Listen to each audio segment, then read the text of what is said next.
Jesucristo, el Verbo viviente, es el único medio de salvación. Él es el centro del pensamiento de nuestra vida, la fuente y la autoridad de la doctrina. El principal propósito de la vida de Cristo fue la obediencia a los mandamientos, exaltando la ley de Dios como un reflejo de su carácter. El principal mensaje a ser predicado en el mundo, basado en Apocalipsis 14, está representado por 3 ángeles llevando el Evangelio eterno al mundo entero. Este mensaje se basa en los encantos inigualables de Cristo y declara que la hora del juicio ha llegado y llama a obedecer los mandamientos de Dios. Mediante su palabra, Dios ha comunicado a los hombres el conocimiento necesario para la salvación. Las Santas Escrituras deben ser aceptadas como dotadas de autoridad absoluta y como revelación infalible de su voluntad. Y aunque el canon de las Escrituras inspiradas está cerrado, el Espíritu Santo continúa iluminando, amonestando y confortando al pueblo de Dios a través del testimonio de Jesús, el Espíritu de profecía. El camino a la vida se traza a través de un camino angosto que debe ser recorrido con confianza a las promesas que Dios dejó a hombres y mujeres fieles que dedicaron sus vidas hasta la muerte por el Evangelio eterno. Los fundadores de la Iglesia soñaron con el día en que la revelación sería una realidad en sus vidas. Miraron con los ojos de la fe a aquel día glorioso cuando finalmente la promesa sería cumplida en la venida magistral de Jesucristo a esta tierra para recompensar a cada uno según sea su obra.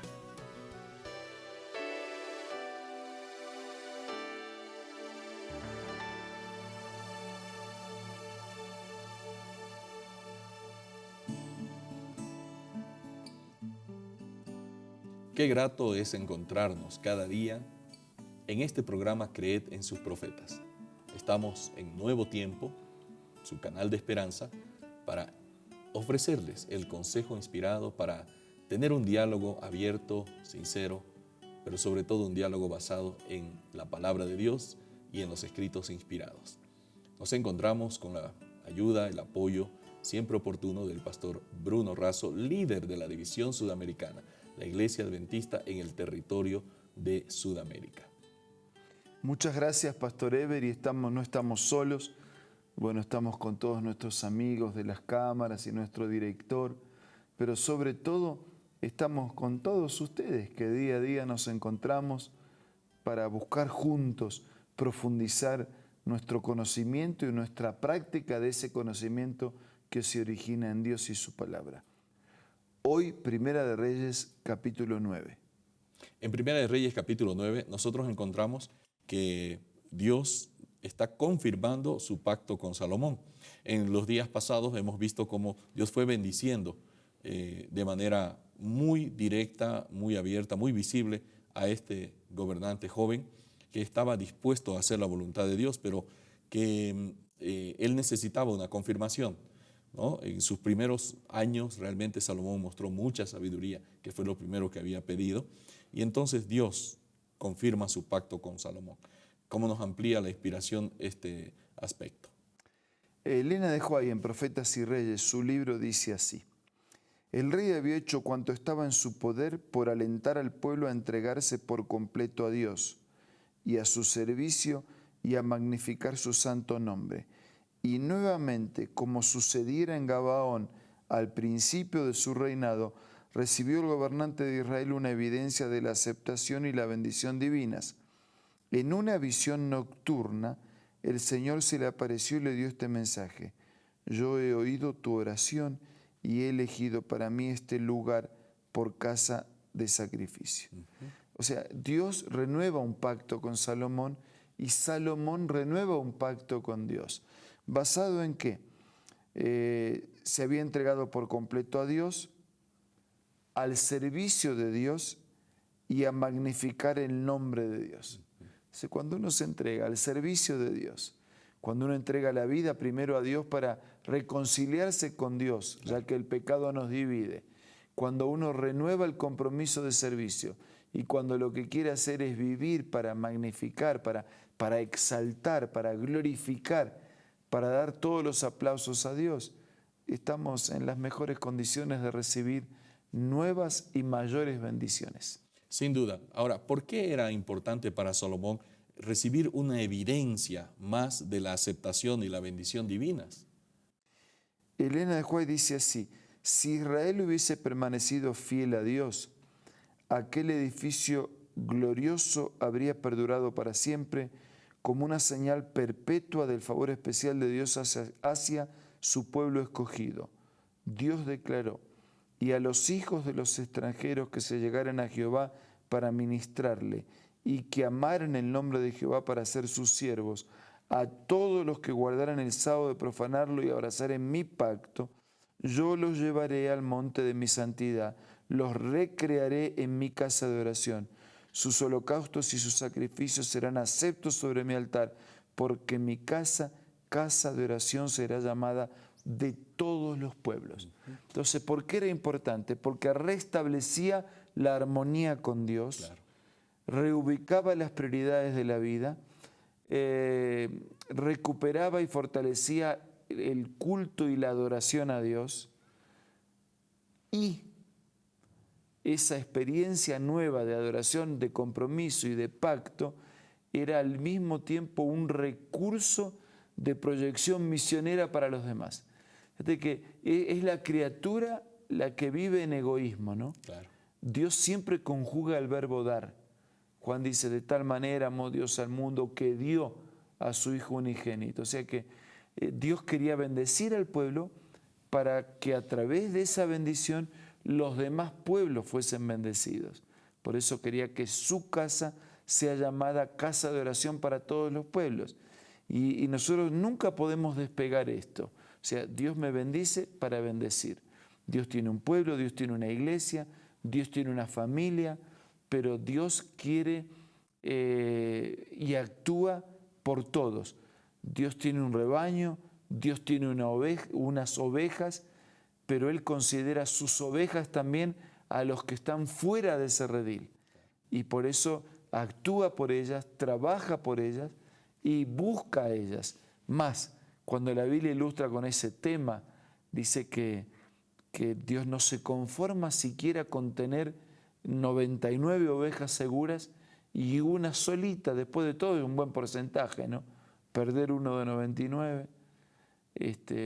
Pero claro, si yo fuese ese uno, ¿de qué me sirve el gran porcentaje? Claro. Y Dios, en su amor, en su misericordia, se interesa por los 99 que están, pero busca al que falta. Por eso quería que esa experiencia de adoración, que ese nuevo pacto, que esa fidelidad se constituyera en un llamado evangelístico y misionero para todos. Infelizmente, ni todo esto se cumplió con Salomón, claro, como muchas veces tampoco se cumple en nuestra vida, pero el proyecto de Dios sigue siendo el mismo. El templo que había sido dedicado, nosotros vimos ayer que hubo una gran ceremonia, incluso se notó la presencia de Dios allí dedicando el templo, y era la intención de Dios que ese templo fuera una evidencia, fuera un monumento de la presencia de Dios en medio de Israel. Sin embargo, no fue así todo el tiempo, y este gran templo, años después, siglos después, fue destruido por completo. Realmente se olvidaron, ¿no?, de que no es el monumento, no es el edificio, ¿no?, sino que era la presencia de Dios que llenaba allí ese recinto, dando bendición. Así es. Y lo mismo que pasó con el templo puede pasar con nuestras vidas. O sea, claro, si yo soy valioso es porque solo en la medida que Dios esté conmigo. Si Dios no está conmigo, no tengo nada de valor para dar ni para compartir. Entonces, el templo era valioso porque era digamos, un monumento arquitectónico. Sí, y era también la identidad, claro, ¿no? Era motivo de orgullo, pero ese templo no eran las paredes, no eran los rituales, claro, era porque estaba dedicado a Dios, porque Dios reinaba supremo en ese templo, porque su presencia santificaba a las personas, porque sus promesas producían perdón y fortaleza. Y lo mismo ocurre en nuestras vidas, ¿no? Cuando Dios está presente, su presencia produce paz, perdón, fortaleza, nuevas visiones para la vida. Y entonces nos transformamos en un templo valioso para Dios. Qué bueno. Realmente Dios había dado un gran favor a Salomón, que Salomón en cierta oportunidad no aprovechó. Y finalmente nosotros vemos que ese gran templo que había sido dedicado no llegó a tener una vigencia como quería Dios, que a través de los siglos fuera un lugar donde los pueblos se congregaran, como había dicho el profeta. Así es. De todas maneras, Eber, nosotros estamos aquí, como siempre decimos, no para criticar la historia y mucho menos para criticar a Salomón, sino para aprender de sus virtudes y también de sus errores. Y la mejor manera de recordar la historia es que nosotros no nos confundamos, no nos creamos. Si algo podemos ser en la vida es solo por la presencia de Dios. Gracias, pastor. La presencia de Dios en nuestra vida es sin duda una de las cosas más importantes. No son los rituales, mencionó el pastor Bruno, no son los edificios, sino lo que Dios quería otorgarle a Salomón. Era su presencia y con ella todas las bendiciones morales y, ¿por qué no, también las bendiciones espirituales? Tenemos un consejo importante y ya volvemos. Hola, ¿quieres escuchar una cita acerca de la música? Así como los israelitas cuando andaban por el desierto alegraron su camino con la música del canto sagrado, Dios invita a sus hijos de hoy a alegrar por el mismo medio su vida de peregrinaje. Pocos medios hay más eficaces para grabar sus palabras en la memoria que el de repetirlas mediante el canto, y esa clase de canto tiene un poder maravilloso. Esta cita puedes encontrarla en este libro hermoso, La Música, escrito por Elena G. de White. Te invito a que sea parte de tu biblioteca personal ingresando a la página www.aces.com.ar o visitando una iglesia adventista del séptimo día más cercano del lugar donde te encuentres. También puedes hacerlo descargando la aplicación Elena G. de White del App Store o del Play Store.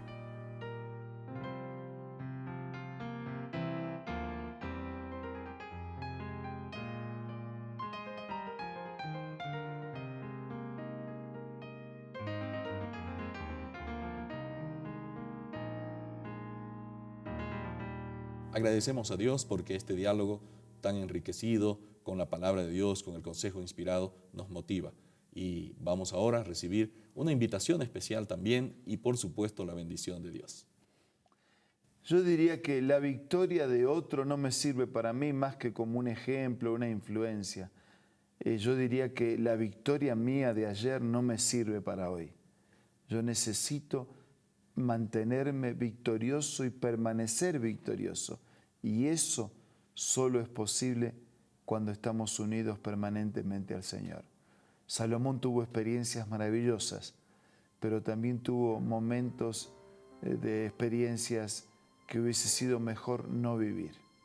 La gran diferencia estuvo en su unión o en su independencia de Dios.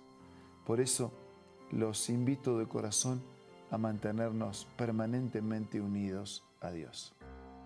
Señor, gracias por el mensaje de tu palabra, gracias por tu invitación, gracias por mostrarnos un camino. Queremos mantenernos unidos a ti todos los días, construir en nuestra vida un templo para que puedas morar, permanecer permanentemente, para que seas adorado, para que seas reconocido como lo supremo, para que seamos perdonados, restaurados, victoriosos y para que de esa manera también podamos ser una bendición para los demás. Lo pedimos, lo agradecemos en el nombre de Jesús. Amén. Amén. Esto ha sido Creed en sus profetas. Nos encontramos el día de mañana con una nueva reflexión, un nuevo diálogo basado en el espíritu de profecía. Nos vemos.